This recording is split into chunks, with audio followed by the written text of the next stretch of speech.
প্রতি মাসে তোমাদের সামনে আমি প্রত্যেক মাসের যে 10টা চাকরির খবর থাকে সেটা নিয়ে হাজির হই। এ মাসে সেই রকম কোনো চাকরির খবর নিয়ে আমি হাজির হইনি। তবে যে বিষয়টা তোমাদের জানাবো সেটা হচ্ছে, একটাই তুমি সিলেবাস পড়বে কিন্তু একাধিকবার ফর্ম ফিল আপ করার সুযোগ পাবে এবং তার সাথে সুযোগ পাবে একাধিকবার চাকরির পরীক্ষায় বসা। একাধিকবার চাকরির পরীক্ষায় বসা মানেই তুমি প্রত্যেকবার তোমার যোগ্যতার পরিমাণটা কিন্তু বিচার করতে পারবে। অর্থাৎ একটি পরীক্ষায় হলো না, কিন্তু পরবর্তী পরীক্ষায় তুমি আরো একটু নিজেকে ঝালিয়ে নিয়ে, আরো একটু নিজেকে প্রস্তুত করে নিয়ে পরের পরীক্ষার জন্য আরো ভালো প্রিপারেশন নিতে পারবে এবং সেখানে তুমি অবশ্যই নিজেকে যোগ্য প্রমাণ করে ফেলতে পারবে। এই রকমই কতকগুলি চাকরির খবর নিয়ে এসেছি, যেগুলোর কিন্তু এখনো পর্যন্ত ফর্ম ফিল আপ চলছে। এমন কোনো খবর নয় যেটা আসবে অদূর ভবিষ্যতে, সেই রকম খবর নিয়ে আসিনি। যে খবরগুলো এই মে মাসের মধ্যেই তুমি আবেদন করতে পারবে, সেই রকম বিজ্ঞপ্তিগুলো নিয়ে আজ আমি তোমাদের সামনে হাজির হয়েছি। তাহলে চলো দেখে নিই ঠিক কি কি আছে। Hello student, welcome to BSSCI competitive YouTube channel. এই ইউটিউব চ্যানেলে তোমাদের অনেক অনেক স্বাগত।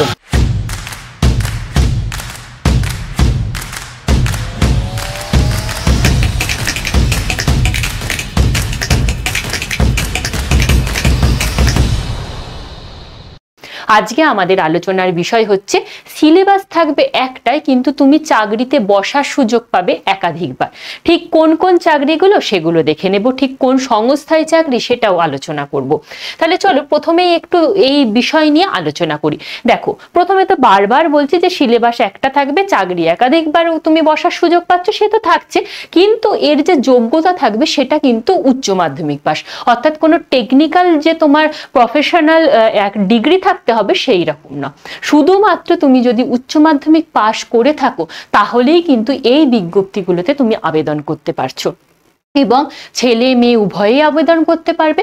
পশ্চিমবঙ্গের সমস্ত জেলা থেকে আবেদন করা যাবে। তাহলে চলো পরবর্তী বিষয়গুলো আরো একটু দেখে নিই। দেখো, এই পরীক্ষাগুলো কিন্তু প্রতি বছর হয় এবং সব থেকে বড় কথা হচ্ছে নিয়োগ কিন্তু খুব দ্রুত হয়। ধরো মে মাসে ফর্ম ফিল আপ হচ্ছে, মোটামুটি ধরে রাখো জুলাই কি অগস্ট মাসে তোমার পরীক্ষা হয়ে যাবে এবং এই 2025-এর মধ্যেই কিন্তু তোমার নিয়োগ হয়ে যাবে। সুতরাং এগুলোকে কিন্তু পাখির চোখ তুমি করো, কারণ বারবার বলছি সিলেবাস একটাই, তোমাকে একটা ভাবেই তুমি প্রিপারেশন নিলে সমস্ত পরীক্ষাগুলোকে কিন্তু আয়ত্ত করে ফেলতে পারছো।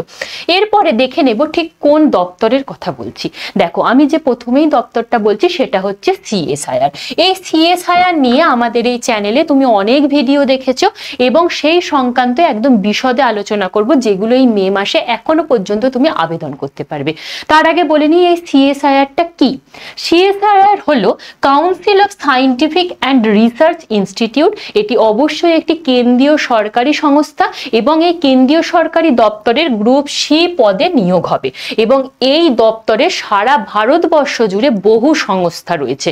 আমাদের পশ্চিমবঙ্গেও কিন্তু এর সংস্থা রয়েছে, তোমরা অনেকেই জানো। তার ফর্ম ফিল আপ আগে হয়ে গেছে। এবার আমি যে আলোচনাগুলো করব সেগুলো কিন্তু পশ্চিমবঙ্গে নয়। তোমরা সকলে জানো পশ্চিমবঙ্গের চাকরির এই কি অবস্থা, সুতরাং আমাদের কিন্তু বাইরের রাজ্যগুলোকেও টার্গেট করতে হবে। তাহলে চলো ঠিক কি কি লাগবে দেখে নি, কোন কোন পদে নিয়োগ হবে সেটা সবার প্রথম আলোচনা করি। এখানে দেখো, প্রথমে হচ্ছে জেএসএ পদে, অর্থাৎ জুনিয়র সেক্রেটারিয়েট অ্যাসিস্ট্যান্ট পদে, এবং আরো একটি যেটা পদ সেটা হচ্ছে স্টেনোগ্রাফার। এই দুটি পদে সাধারণত নিয়োগ হয়। এবার এই জেএসএ এর মধ্যে কিন্তু আরো ভাগ রয়েছে, যেমন JSA general, JSA store and purchase এবং জেএসএ ফাইন্যান্স অ্যান্ড অ্যাকাউন্ট। এই তিনটে ভাগ রয়েছে, আর রয়েছে স্টেনোগ্রাফার। এই সমস্ত পদগুলোতে নিয়োগ হয়। এবার আমি দেখে নেব যে পদ অনুযায়ী বয়স সীমা এবং বেতন কাঠামো ঠিক কি থাকবে। দেখো, জেএসএ পদের জন্য ইউআর ক্যাটাগরির প্রার্থীদের 28 বছর বয়স হতে হবে এবং সরকারি নিয়ম অনুযায়ী যেমন বয়সের ছাড় থাকে এক্ষেত্রেও তার, অর্থাৎ ওবিসিদের ক্ষেত্রে 3 বছর ছাড় দিয়ে 31 বছর বয়স পর্যন্ত আবেদন করতে পারবে এবং এসসি এসটিরা 33 বছর বয়স পর্যন্ত। বেতন কত পাবে? বেতনের কাঠামো হচ্ছে 19,900 থেকে 63,200। তুমি বেতন পাবে মাসিক হচ্ছে 36,220 টাকা। এই বেতন 2026 থেকে কিন্তু প্রায় 50,000-এ ছুঁয়ে যাবে, এটুকুনি আমি কথা দিচ্ছি। এরপর হচ্ছে স্টেনোগ্রাফার পদ। স্টেনোগ্রাফার পদের জন্য তোমাদের বয়স সীমা ইউআরদের জন্য 27 বছর এবং ওবিসিদের ক্ষেত্রে 30 বছর, এসসি এসটিদের ক্ষেত্রে 32 বছর বয়স পর্যন্ত আবেদন করা যাচ্ছে। বেতন কাঠামো কি থাকছে? 25,500 থেকে 81,100, অর্থাৎ তুমি মাসিক বেতন পাবে হচ্ছে 47,415। এই বেতনও কিন্তু 2026-এ অনেক পরিমাণে বৃদ্ধি পাবে। এবার আমরা দেখে নেব এই পদগুলোর শিক্ষাগত যোগ্যতা ঠিক কি থাকছে। জেএসএ পদের জন্য শিক্ষাগত যোগ্যতা উচ্চ মাধ্যমিক পাস হতে হবে, যে কোনো শাখায় উচ্চ মাধ্যমিক পাস, সায়েন্স, আর্টস, কমার্স যে কোনো শাখায় উচ্চ মাধ্যমিক পাস। তার সাথে কি জানতে হবে? ইংলিশ অথবা হিন্দিতে টাইপিং জানতে হবে। এই টাইপিং কিন্তু কম্পিউটারেই তোমাকে টেস্ট নেওয়া হবে। এরপর হচ্ছে স্টেনোগ্রাফার। স্টেনোগ্রাফার পদে অবশ্যই উচ্চ মাধ্যমিক পাস এবং সেই সঙ্গে কিন্তু স্টেনোগ্রাফি জানতে হচ্ছে। এরপর আমরা দেখে নেব সিএসআইআর এর ঠিক কোন কোন দপ্তর থেকে বিজ্ঞপ্তিগুলো বেরিয়েছে তার লিস্টগুলো। প্রথম যেটা আলোচনা করব সেটা হচ্ছে সিএসআইআর এনসিএল রিক্রুটমেন্ট। এনসিএল কি? এনসিএল হচ্ছে ন্যাশনাল কেমিক্যাল ল্যাবরেটরি। এটি কোথায় অবস্থিত? এটি অবশ্যই পুনেতে অবস্থিত। প্রথমেই বলেছি পশ্চিমবঙ্গে যে সংস্থাটা ছিল তার নোটিফিকেশন বেরিয়ে গিয়েছিল এবং তার পরীক্ষাও কিন্তু এই মাসেই আছে। সুতরাং তোমরা বুঝতে পারছো কত তাড়াতাড়ি পরীক্ষা হয়। এই এনসিএল দপ্তরটা কিন্তু তোমার পুনেতে অবস্থিত এবং এখানে শুধুমাত্র জেএসএ পদে নিয়োগ হবে। শূন্য পদ কত থাকছে দেখো, জেএসএ জেনারেলদের জন্য 11, স্টোর অ্যান্ড পারচেসের 4টে এবং ফাইন্যান্স অ্যান্ড অ্যাকাউন্টসের 3টে। এই হচ্ছে শূন্য পদ। আবেদন শুরু হয়ে গেছে, 7/4 থেকে আবেদন শুরু হয়েছে এবং চলবে কিন্তু 5ই মে পর্যন্ত, অর্থাৎ হাতে কিন্তু বিশেষ সময় নেই। এইটাতে তোমরা ঝটপট আবেদন করে ফেলতে পারো। এরপরে আমরা দেখে নেব সিএসআইআর সিএফটিআরআই রিক্রুটমেন্ট 2025। সিএফটিআরআই কি? সিএফটিআরআই হচ্ছে central food technological research institute. এই সমস্ত দপ্তরের বিশদ ভিডিও কিন্তু আমাদের এই চ্যানেলে আছে, সেটাও তোমরা কিন্তু অসুবিধা হলে দেখে নিতে পারো। এই যে সিএফটিআরআই এই দপ্তরটা কিন্তু মাইশোরে অবস্থিত এবং এই দপ্তরে কিন্তু জেএসএ এবং স্টেনে দুটো পদে কিন্তু নিয়োগ হবে। কত করে শূন্য পদ থাকছে না? জেএসএ জেনারেলের জন্য থাকছে 4টে, স্টোর অ্যান্ড পারচেসের জন্য থাকছে 2টো এবং ফাইন্যান্স অ্যান্ড অ্যাকাউন্টসের জন্য থাকছে 4টে, আর স্টেনোগ্রাফারের থাকছে মোট 6টা শূন্য পদ। আবেদন শুরু হয়ে গেছে এটারও 7ই এপ্রিল থেকে এবং চলবে কিন্তু 7ই মে পর্যন্ত। এটার অল্প একটু সময় রয়েছে, ঝটপট কিন্তু আবেদন করে নাও। পরবর্তী যেটা দপ্তর সেটা হচ্ছে সিএসআইআর এর ন্যাল রিক্রুটমেন্ট। এই সংক্রান্ত আমাদের বিশদ ভিডিও আছে, সেটা দেখে নিতে পারো। ন্যাল কি? National aerospace laboratory. এটি কোথায় অবস্থিত? এটি বেঙ্গালুরুতে অবস্থিত। এখানেও কিন্তু জেএসএ এবং স্টেনো দুটো পদেই নিয়োগ হবে এবং এর শূন্য পদ দেখো, জেএসএ জেনারেলের জন্য 9টা, স্টোর অ্যান্ড পারচেসের জন্য 5টা, ফাইন্যান্স অ্যান্ড অ্যাকাউন্টের জন্য 7টা এবং স্টেনোগ্রাফারের জন্য 5টা শূন্য পদ থাকছে। আবেদন অবশ্যই শুরু হয়ে গেছে, 16ই এপ্রিল থেকে আবেদন শুরু হয়েছে, চলবে কিন্তু 20 মে পর্যন্ত। সুতরাং এতক্ষণে তোমরা 3টে কিন্তু বিজ্ঞপ্তি দেখে ফেললে, আরো আছে। এবার বুঝে নাও, তোমরা প্রথমে বলবে যে ম্যাডাম শূন্য পদ এত কম হবে কি? এটি কেন্দ্রীয় সরকারি চাকরি। কিন্তু বাবু তুমি দেখো কতগুলো দপ্তর মিলে বেরোয়েছে শুধুমাত্র এই মে মাসে। তোমরা যদি প্রথম থেকেই আবেদন শুরু করতে তাহলে এতদিনে ঠিক গোটা ভারতবর্ষ মিলিয়ে মোট কটা শূন্য পদ একটু হিসেব করে নিও তাহলে। সুতরাং বুঝতেই পারছো 20 মে পর্যন্ত আবেদন করার লাস্ট ডেট থাকছে। এই ন্যালেতেও কিন্তু ঝটপট তোমরা আবেদন করে নিতে পারো। এরপরে কি দপ্তর রয়েছে সেটা একটু দেখে নিই। সেটা হচ্ছে সিএসআইআর এর এএমপিআরআই রিক্রুটমেন্ট। এএমপিআরআই হলো advance materials and process research institute. এটি ভোপালে অবস্থিত এবং এখানে শুধুমাত্র জেএসএ পদেই নিয়োগ হবে। শূন্য পদ কি থাকছে? জেএসএ জেনারেল 7টা, জেএসএ স্টোর অ্যান্ড পারচেসের জন্য 1টি এবং ফাইন্যান্স অ্যান্ড অ্যাকাউন্টসের 1টি। আবেদন এটারও শুরু হয়ে গেছে, 26 এপ্রিল থেকে আবেদন শুরু হয়েছে, চলবে হচ্ছে 17ই মে পর্যন্ত। এরপরে যে সংস্থাটি রয়েছে সেটি হচ্ছে সিএসআরআই এনজিআরআই রিক্রুটমেন্ট। এনজিআরআই হলো national geophysical research institute.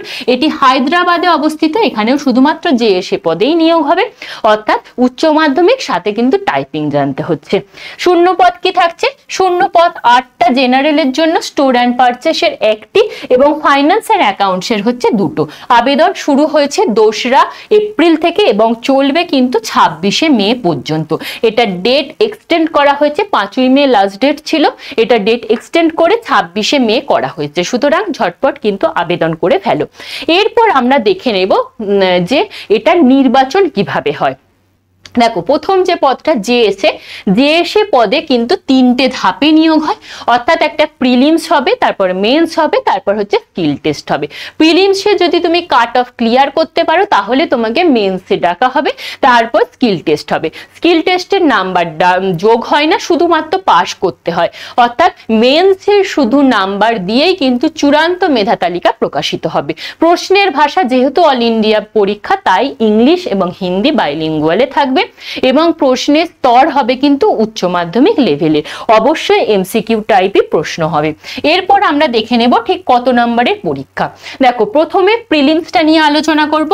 Prelims হবে তোমার 200 নম্বরের পরীক্ষা এবং সময় থাকবে তোমার 2 ঘন্টা 30 মিনিট। শুধুমাত্র একটি বিষয় মেন্টাল এবিলিটি। এবার এই মেন্টাল এবিলিটির মধ্যে কিন্তু অনেকগুলো ভাগ রয়েছে, সেগুলো তোমরা আমাদের ওই বিশদ ভিডিওগুলো দেখলেই তোমরা বুঝতে পারবে মেন্টাল এবিলিটির মধ্যে কি কি থাকবে, সেটা নিয়ে আলোচনা করেছি। এরপর আমরা যাব মেন্সে, কিন্তু তার আগে একটা কথা বলে রাখি, তোমরা যদি এই জেএসএ বা স্টেনো পদের জন্য প্রিপারেশন নেওয়া শুরু করো তাহলে অবশ্যই কিন্তু আমাদের এখানে বলতে পারো যে ফ্রি ব্যাচ চাও কিনা।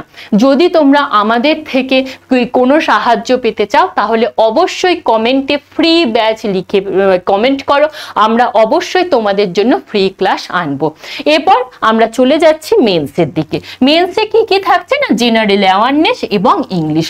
মোট 300 নম্বরের পরীক্ষা, কিন্তু প্রশ্ন থাকবে তোমার 100টা, অর্থাৎ একটা প্রশ্ন কিন্তু 3 নম্বরের হবে। এই যে প্রিলিমস 200 নম্বরের পরীক্ষা, তাতে কিন্তু কোনো নেগেটিভ মার্কিং নেই, কিন্তু মেন্সে নেগেটিভ মার্ক আছে। 3 নম্বরের প্রশ্ন, একটি প্রশ্ন ভুল করলে তোমার 1 নাম্বার কাটা যাবে এবং প্রশ্ন অবশ্যই কিন্তু এমসিকিউ টাইপ হবে। আশা করছি প্রিলিমস এবং মেন্স জেএসএ পদের জন্য বুঝতে পেরেছো। এরপর থাকবে তোমাদের স্কিল টেস্ট। স্কিল টেস্ট কি হবে, হিন্দি এবং ইংলিশে তোমাকে স্কিল টেস্ট দিতে হবে, টাইপিং টেস্ট দিতে হবে এবং অবশ্যই কম্পিউটার। ইংলিশে যদি তুমি টাইপ করতে চাও সেক্ষেত্রে কিন্তু 35 WPM থাকবে এবং হিন্দি যদি তুমি টাইপ করতে চাও তাহলে সেক্ষেত্রে 30 WPM থাকছে। এরপর আমরা দেখে নেব যে পরবর্তী যে পদ স্টেনোগ্রাফার, সেই পদে কিভাবে নির্বাচন হবে। স্টেনোগ্রাফার পদের জন্য কিন্তু 2টো ধাপে নিয়োগ হবে, অর্থাৎ শুধুমাত্র স্টেনোগ্রাফি টেস্ট এবং লিখিত পরীক্ষা, এবং এর ক্ষেত্রে কিন্তু স্কিল টেস্টটা আগে হবে, তারপর লিখিত পরীক্ষা হবে। তুমি যদি স্টেনোগ্রাফিতে পাস করতে পারো তাহলেই তোমাকে লিখিত পরীক্ষায় ডাকা হবে এবং লিখিত পরীক্ষার নম্বরের ভিত্তিতে চূড়ান্ত মেধা তালিকা প্রকাশিত হবে। এক্ষেত্রে কিন্তু নেগেটিভ মার্কিং আছে এবং প্রশ্ন এমসিকিউ টাইপ হবে, ওএমআরও হতে পারে পরীক্ষা বা সিবিটি মোডেও হতে পারে এবং প্রশ্নের ভাষা একইভাবে অল ইন্ডিয়া বেসিস যেহেতু, তাই হিন্দি এবং ইংলিশ 2 ভাষাতেই প্রশ্ন থাকবে এবং তার সাথে কিন্তু তোমার উচ্চ মাধ্যমিক স্তরের প্রশ্ন হবে। এরপর আমরা দেখব ঠিক কি কি বিষয় থাকবে। তার আগে স্টেনোগ্রাফি স্কিল টেস্টে দেখো, ইংলিশের ক্ষেত্রে কিন্তু তোমার টাইম ডিউরেশন থাকছে 50 এবং হিন্দি যদি তুমি চয়েস করো তাহলে সেক্ষেত্রে টাইম ডিউরেশন থাকছে 65। এরপর দেখে নেব যে লিখিত পরীক্ষা ঠিক কত নম্বরের হচ্ছে এবং কি কি বিষয় থাকছে। লিখিত পরীক্ষা দেখো 200 নম্বরের পরীক্ষা হবে, 200টা প্রশ্ন থাকবে। কি কি সাবজেক্ট থাকবে, প্রথমে থাকছে জিআই এবং রিজনিং, তারপর থাকছে জেনারেল অ্যাওয়ারনেস এবং ইংলিশ। জিআই রিজনিং থেকে 50টা প্রশ্ন 50 নম্বরের, জেনারেল অ্যাওয়ারনেস থেকেও 50টা প্রশ্ন 50 নম্বরের এবং ইংলিশ থেকে কিন্তু 100টা প্রশ্ন 100 নম্বরের এমসিকিউ টাইপ প্রশ্ন এবং নেগেটিভ মার্ক আছে, 4টে ভুলে 1 নাম্বার কাটা যাবে। এই হচ্ছে সম্পূর্ণ বিষয়। এরপর দেখে নাও আবেদন কিভাবে করবে। আবেদনের জন্য যেহেতু বিভিন্ন দপ্তর রয়েছে, বিভিন্ন সংস্থা রয়েছে, তাই প্রত্যেকটা দপ্তরের যে অফিসিয়াল ওয়েবসাইট রয়েছে সেই ওয়েবসাইট তোমাকে ভিজিট করতে হবে এবং সেখানে অবশ্যই কিন্তু অ্যাপ্লিকেশন ফিল করবে, নিজের ডকুমেন্টগুলো আপলোড করবে এবং ফিস পেমেন্ট করবে, আর অবশ্যই করে কিন্তু তোমার পূরণ করা ফর্মটার প্রিন্ট আউট নিজের কাছে রেখে নেবে। আবেদন মূল্য কি লাগছে, আবেদন মূল্য হচ্ছে ইউআর ওবিসি ইডব্লিউএস এর জন্য 500 টাকা এবং এসসি এসটি পিডব্লিউবিডি এবং ওমেনদের কিন্তু কোনো আবেদন মূল্য লাগছে না। সুতরাং আশা করছি তোমরা সমস্ত বিষয়টা বুঝতে পেরেছো। এই তোমরা দেখলে একটা সিলেবাসের যদি প্রিপারেশন নাও তাহলে ঠিক কতগুলো চাকরির ফর্ম ফিল আপ করতে পারছো এবং কতগুলো পরীক্ষায় বসার সুযোগ পাচ্ছ, এবং তার থেকেও বড় কথা কতবার নিজের যোগ্যতাকে যাচাই করার তোমরা সুযোগ পাচ্ছ। সুতরাং এই পরীক্ষাকে যদি তোমরা পাখির চোখ করতে চাও, অবশ্যই কিন্তু যদি তোমরা ফ্রি ব্যাচ চাও কমেন্ট বক্সে জানাও, আমরা অবশ্যই তোমাদের জন্য ফ্রি ব্যাচ নিয়ে আসব এবং এই ইউটিউবে ক্লাস হবে, এটুকুনি কথা দিলাম তোমাদের। সুতরাং যারা মনে করছো যে ফ্রি ক্লাস চাইছো তারা অবশ্যই কমেন্ট করো, এবং কারোর যদি ফর্ম ফিল আপে কোনো সমস্যা হয় সেটাও কমেন্ট বক্সে জানাও। আমি সমস্ত দপ্তরের আলাদা আলাদা যে অফিসিয়াল ওয়েবসাইট রয়েছে তার লিঙ্ক আমি ডেসক্রিপশন বক্সে দিয়ে দেব, সেখান থেকে তোমরা অনায়াসে ফর্ম ফিল আপ করে নিতে পারো। এছাড়াও যদি আরও কোনো তথ্য জানতে চাও অবশ্যই কমেন্ট বক্সে জানাও, আমি নিজে তোমাদের উত্তর দেব। সুতরাং বারবার বলবো, পরীক্ষা কিন্তু এই দপ্তরগুলোর খুব তাড়াতাড়ি হয়, যেগুলো আগে ফর্ম ফিল আপ হয়েছে সেগুলোর কিন্তু পরীক্ষা এই মাসের মধ্যেই নেওয়া শুরু হয়ে গেছে। সুতরাং এখন থেকে প্রিপারেশন যদি তুমি স্টার্ট করো অবশ্যই কোনো না কোনো একটা দপ্তরে তোমার চাকরি পাকা, এবং কেন্দ্র সরকারি গ্রুপ সি পদের চাকরি বুঝতেই পারছো ঠিক কতটা লেভেলের চাকরি। সুতরাং বারবার একই কথা আমার, প্রিপারেশন বজায় রাখো, প্রিপারেশন নাও, পাখির চোখ করো এই চাকরিকে। কেমন লাগলো জানিও, কোনো প্রশ্ন থাকলে অবশ্যই কমেন্ট বক্সে কমেন্ট করো, আমরা তোমাদের কমেন্টের জন্য সবসময় অধীর আগ্রহে থাকি, তোমরা আমাদের থেকে কি জানতে চাইছো সেটার জন্য। সুতরাং আজকের মতো এখানেই শেষ, টাটা।